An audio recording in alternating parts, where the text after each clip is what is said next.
Station, this is Houston. Are you ready for the event on MPC?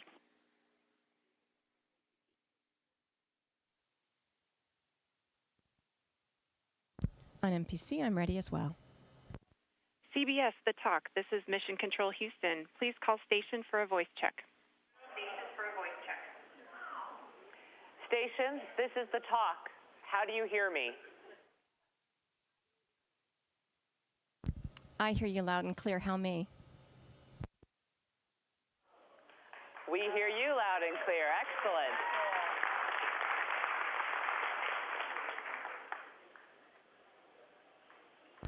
Welcome to the International Space Station.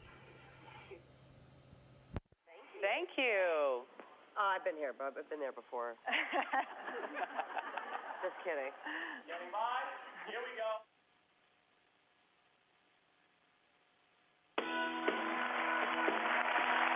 Welcome back to The Talk. Today we have a special treat. We're about to meet a mom whose devotion, let's just say, reaches beyond the stratosphere. Cady Coleman is a NASA astronaut and a mother of two, and she joins us now from the International Space Station. Hello, Cady. Hello. This is so cool, isn't it? Hey, Cady, I want welcome to ask aboard you a the space question. station. This is Leah. Look at this. Wow. Are you going to be okay, or? There's a delay, too, so we got to take that into consideration. Cady, can you hear me? You know, we Yes, I can hear you. Yes, I can hear you. Oh, good. Okay, well, I'm not the brightest person, so please don't try to say smart things when you're talking to me, but when you're talking to Sarah and Julie, you can say, you know, things that have to do with what you're doing. I want to know about your day-to-day. Like, take me through, like, an average day for you. You have your own room, you get up, what do? Do you shower? Do you have a chef? What goes on up there? You know, we get up in the morning, brush our teeth, eat breakfast, just like everybody else, except that everything we do, we're weightless, and all the things we're doing it with are weightless as well. So you start off with that teeth brushing thing, and I have to say, you know, spitting, that's going to be a problem. So we swallow our toothpaste, and the day goes weightless from there. And then what is your average work day? Is it like a real 8-hour day, or? And then what do you guys do? You sit around looking out the windows? Or what do you guys do? This is what I want to know. You know, seriously, we live to look out the windows because it is simply amazing to look out. And, you know, every day is different looking down at the Earth. It depends on the weather. It depends on the lighting. I'm learning geography hand over foot. And so we live to look out the window. But I will say that most of our work is inside, you know, here in the space station. I'm in the Japanese part of the space station. It's the module that they built for experiments. We have a European module. We have a Russian section, a United States section. The Canadians built the arm. It's a big, big international venture. And every day, actually the day begins the night before, because I look at the schedule, see what I'm going to do, and I study up and just try to understand what experiments I'm going to do. And I can actually show you one of them. One of them's coming right at me right now.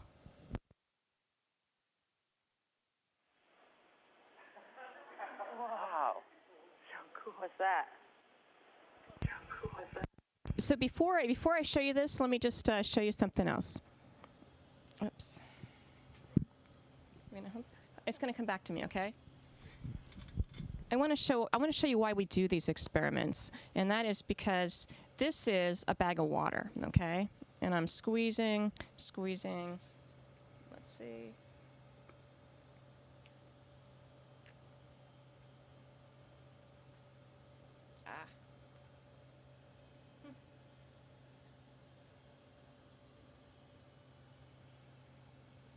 So it's a brand new bag of water, and so my straw was a little crimped there. And I'm going to come a little closer, and you can see this giant blob of water. And we're getting to see in space, what do liquids really, really want to do? Wow. That is amazing. That is amazing.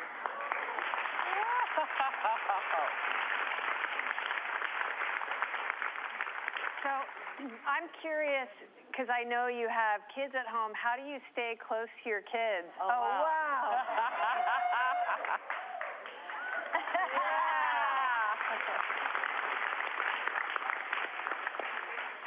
Amazing. Yeah. I'm just curious how you stay close to your kids while you're in space.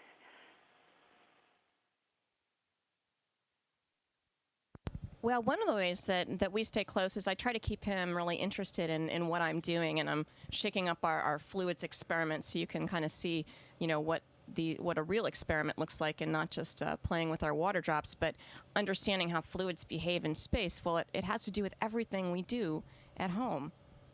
And everything that we wear, everything that is in our house that is made with a process of something flowing through a pipe, we need to understand what liquids do. And this experiment actually shows us how to design fuel tanks for satellites. And you think, well, gee, why would I care? Everybody uses a cell phone, electronic devices, communication, military defense, you name it. And it all comes from things like this. When we talk about trying to keep my son interested, another way I do that is actually to bring one of his things with me up to space. He's a big fan, and so am I, of Calvin and Hobbes. And so I've brought a little Hobbes up in space with me, and I bring Hobbes to do experiments, and I take pictures and send him down to the ground so he understands what I'm doing every day. And I did that while I was training for this mission as well. That's so cool. Wow. So, Cady, since you've been in space, what extra daddy duties has your husband had to take on since you're there on a 6-month mission? Well, I think a lot, and I really thank him for doing all of that. And, I would have to say it's hard for me to let some of that go. Everything's not going to be done maybe the way that you would do it. And yet I know my son is in great hands. He's just a super, super dad. I think it's hard for any parent to be a parent alone. I know that because my husband and I both commute, we have a commuting marriage, we're both single parents in a certain way.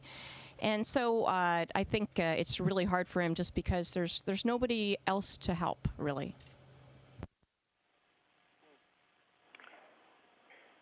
On a somber note, Oh, okay. Hang on one sec.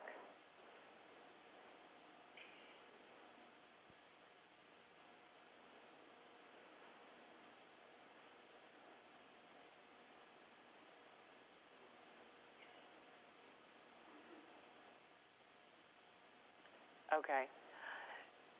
Your commander there in space is the brother-in-law to Congresswoman Gabrielle Giffords. What has it been like at the International Space Station since the Tucson shootings?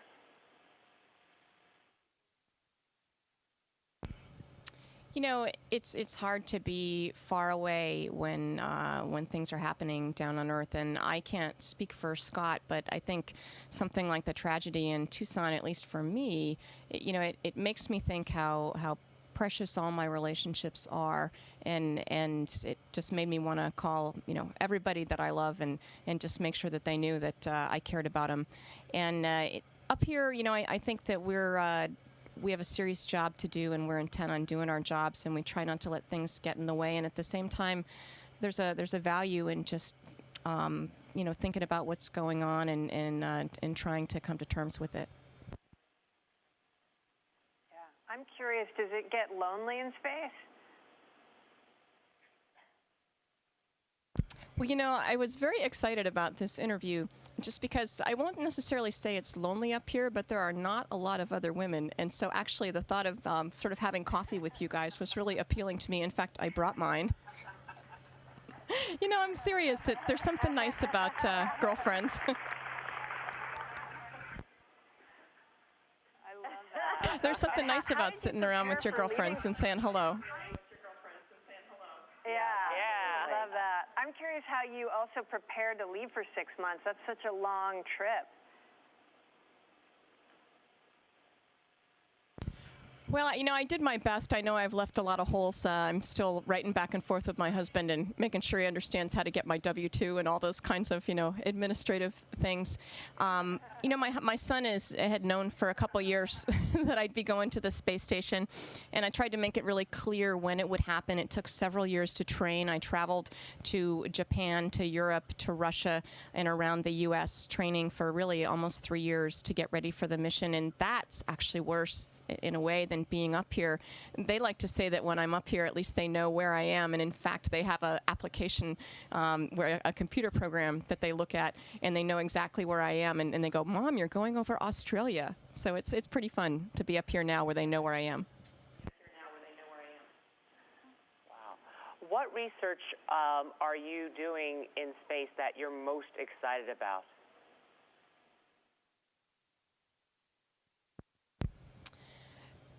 On a day-to-day basis, I love to do the things that I actually get to touch and move, like the experiment that you saw with the bubbles just now. But some of them aren't as tangible. We're doing some research in osteoporosis, which I think is fascinating and valuable. Basically, I'm an experiment, and because we lose bone mass up here, because we don't walk around on our legs, we lose bone at about 10 times the rate of a 70-year-old osteoporotic woman. And so because I don't have some of the potential complications that somebody who's 70 might, I'm sort of a clean medical specimen to do some experiments. And so I'm taking some of those drugs, and we're looking at how my bone mass is changing. And we looked at it before I left, while I'm up here, and also when I get home. And it'll help us understand a lot about how osteoporosis, the mechanism of osteoporosis, which certainly affects millions of people down on the earth. Do the health implications of that scare you? I won't say they scare me, but I'll tell you that I take them very, very seriously, in that we exercise about almost 2 hours a day, which I'll say I'm not disciplined enough to do down on the earth. But I do it up here because the implications of not exercising are really having a tremendous amount of bone loss. And I have a 10-year-old, and I figure I still have a lot of running around to do when I get home. Cady, I wanted to ask you, other than your family, your son, as a woman, what do you miss the most?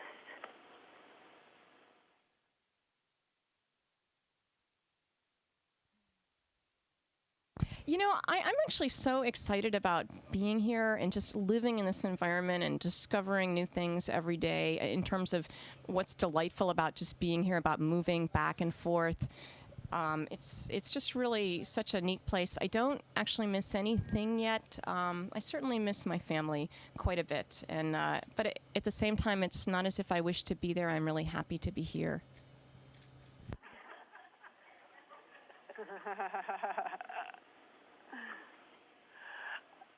Cady, you mentioned that you exercise 2 hours a day, but being that you have no gravity, how do you exercise in space?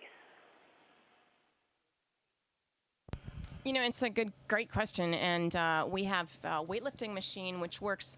It works on a principle of vacuum. Like, I'm not really lifting weights, but I'm pulling against something that's pulling on a vacuum, and so it's really hard. Like, when you're trying to get a lid off a jar that's got vacuum on it, it's harder than if there was no vacuum, or when you're pulling against something.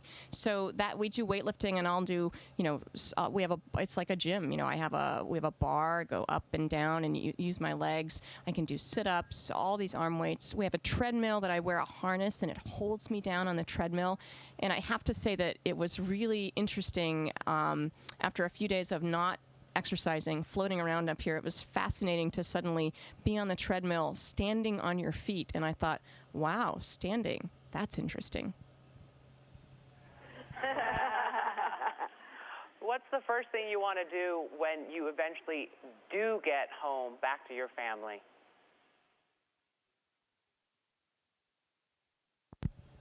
Well, I'm assuming a shower will be like right in there. I mean, I'm actually clean up here. My hair is clean, and we take sponge baths literally, and so you're clean. But there's just nothing about like being actually in a shower. I think, just being on the earth and walking around on your feet, and I think smelling. And smelling, just the garden and outside and the street and cars and that kind of sense is a little missing up here, and even just listening to noises that aren't just the hum of the space station and feeling the wind. I'm looking forward to maybe being on a beach and feeling the wind and looking at the ocean. As we get ready to say goodbye, is there any message you'd like to send out to your 10-year-old son or your husband, your family? Well, you know, I miss them so much, and I appreciate, I mean, it's a lot of work for them for me to be gone, and I'm just hoping that while I'm up here, the things that I'm doing end up being worth it. And I actually just really think that they will be. What we do here in space somehow says to kids, wow, don't you want to be an astronaut? Don't you think you could do this? Somehow they look at us and they think they could do this, and they're right. And it inspires them to study hard in school and learn the math and science that they need to be part of the future, because they are the future. So it's a long time to be away from family. It's actually a magical place to spend that time in, and I think that the payoff is very big. It's nice to be with you guys today. Cady Coleman, thank you so much for joining us. We wish you the best of luck up there in space. Keep doing the good work you're doing. Take good care.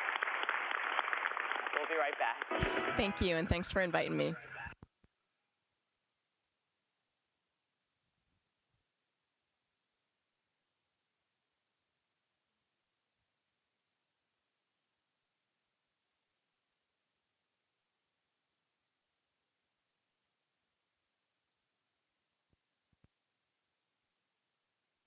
Station, this is Houston ACR. Thank you. That concludes the event.